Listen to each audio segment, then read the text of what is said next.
fantasy story. This presents problems, and let's jump into looking at the ones that the Iron Throne itself presents.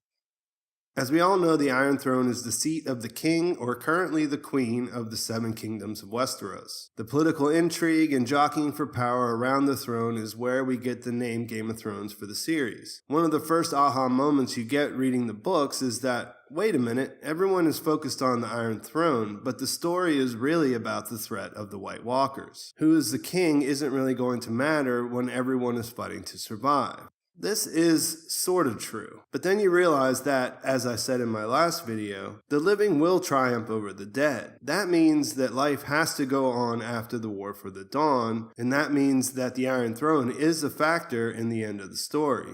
As we near the end of the TV series, it's clear that the throne might not be the most important thing at the beginning of Season 8, but it is still very important. This is the first problem with the Iron Throne, that it isn't a point of focus for the characters who are most likely to sit on it right now. The battle with the Night King and the White Walkers is and should be the only thing Jon and Daenerys are thinking about. As far as they know, Cersei is on their side in this battle, which means the whole idea of the crown or the throne is out of the picture. When Jaime arrives in the north, they'll find out about her double cross, but at that point it's going to be too late to really change anything.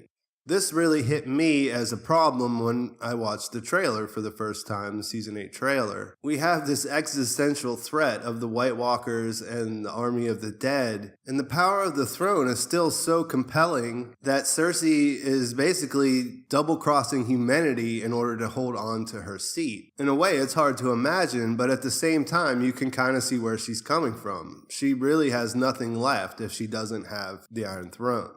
This leads into the second major problem, and that is the power of the throne and the system itself. Obviously, watching this series or reading the books or however you came across this story, you realize that it's not a pro-monarchy kind of piece. It isn't saying, like, look at this great system of government they have placed in this world, it's definitely got problems. As long as there is a throne, there will always be people who are trying to get ahead in that system, and there will always be struggles for power.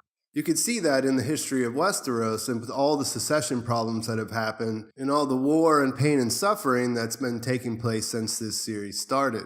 I'm not sure if the show really points it out as much. I mean, it's definitely there, it's hinted at, but the small folk have been suffering tremendously since the War of the Five Kings. So just to make sure we're on the same page here, this is definitely not a pro-war kind of story, and it's definitely not a pro-absolute monarchy kind of story. So on the one hand, we agree that the throne is important, but on the other hand, we can also agree that what it represents is not a good system of government. When I first really got into reading theories and, just sort of engaging in the fandom around A Song of Ice and Fire, there was a theory that was popular. I would say it was popular that Tyrion would help to install a democracy. And I'm not sure if it's still popular or if it, really is the way people think things are going to turn out. But it is a sort of natural conclusion when you see how the story points out all the flaws in this system. As I mentioned earlier, you kind of get that idea when you're reading that the throne doesn't matter at all because in the end, it just won't be that important. In my 10 things that have to happen in order to make this series end successfully video, I talked about, though, that we do need to understand that there is a government in place when things are done, and that starts with the Iron Throne. But when there's an Iron Throne, there will always be some sort of a Game of Thrones that goes along with that. And that leads us into the next problem, and that is that none of the characters who might end up on the throne necessarily seem like they would be the right candidate. Now, I know that George R.R. Martin has said when talking about the end of the series and how what he knows about the end of the series, like what he told the showrunners, he said directly, I know who will sit on the Iron Throne. I'm not sure if that is to mislead us, it's used to mislead us, but if you take it at face value, he says that someone will actually be sitting on it when the story comes to an end. Since we're expecting some kind of a subversion of the whole hero's journey, it makes it really hard to figure out how that plays out. Of course, we have Daenerys Targaryen, and she has a trajectory that she believes ends with her sitting on the Iron Throne at the end, taking back what's hers by her birthright. But we actually know that she is not the legitimate heir now that Jon would be. Neither one of these characters are necessarily the right fit. Because this story is told in a way that really makes it relatable and great, in my opinion, all of these characters have their problems. There's really no one thing that you could say is like, hey, okay, well, that makes sense. If that person ends up sitting on the throne at the end of the series, I'll feel good about the way life will carry on in the Seven Kingdoms after that.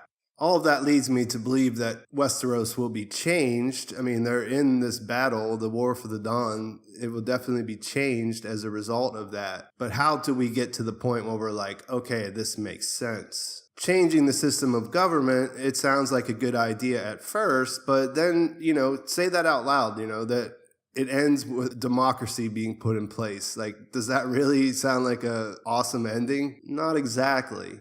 You might like to believe that the people would be more involved, and that does sound more realistic, right? Something that could work. But if you think about it beyond that, what has happened in any of the characters' stories that really puts them in the place to get that going? Obviously, Daenerys had good intentions whenever she ruled.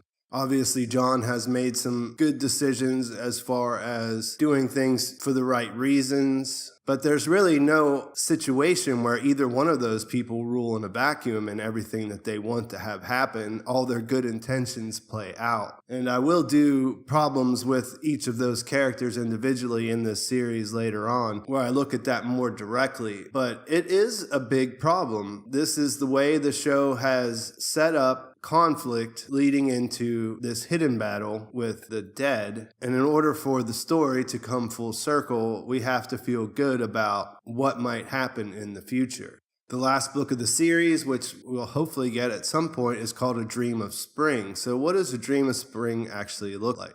Also, I'm not overlooking the fact that we have pretty good evidence that King's Landing is going to take a hit, if not be destroyed, as a result of what comes after the War for the Dawn. Of course, Daenerys saw the throne room destroyed in her House of Undying vision, and also Bran saw that again later on when he was